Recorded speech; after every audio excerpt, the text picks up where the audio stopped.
बोला किती जमीन आहे? मग 2 एकर जर जमीन असेल तर तुम्ही जवाई किती एकरावाला पाहायला पाहिजे आई? 5 एकरावाला.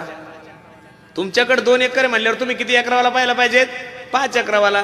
लय तुमची पोरगी देखणी असेल तर 7 एकरावाला. याच्यापेक्षा जास्त देखणी असेल तर 8 एकरावाला. याच्यापेक्षा देखणी असेल तर 10.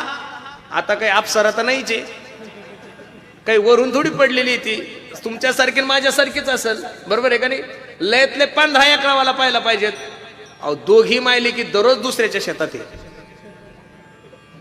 घरी 1 गुंठा जमीन नाही तरी पुरीच्या मायला 25 एकरावालाच नवरदेव पाहिजे. कुठून खदून काढायचं का मी?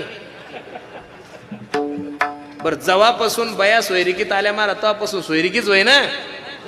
पहिले जुने लोक सोयरिकी करायचे, नुसता शब्द टाकला की सोयरीक व्हायची. ह्या आडेल बया जेव्हापासून सप्त्या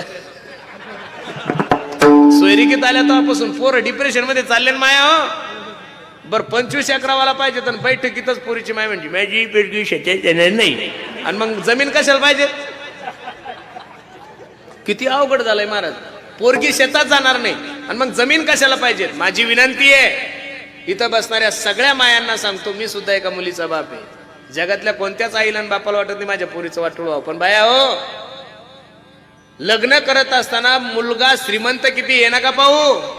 लग्न करत असताना त्याच्याकडे प्रॉपर्टी किती हेही नका पाहू. लग्न करत असताना तो दिसतो कसा हेही नका पाहू. एका लेकराचं ऐका, लग्न करत असताना मुलगा फक्त सुसंस्कारिक बघा, तुमच्या पोरीचं कल्याण झाल्याशिवाय राहणार नाही. श्रीमंत पासाल 50 एकर जमीन आहे, सकाळी चहाच्या अगोदर देशी पितो, फायदा काय? म्हणून सर्वांना माझी विनंती आहे, काहीतरी गोष्टीचं आपण पालन. अगदी थोडा वेळ तुमच्याने माझ्याकडे शिल्लक आहे. एक माणूस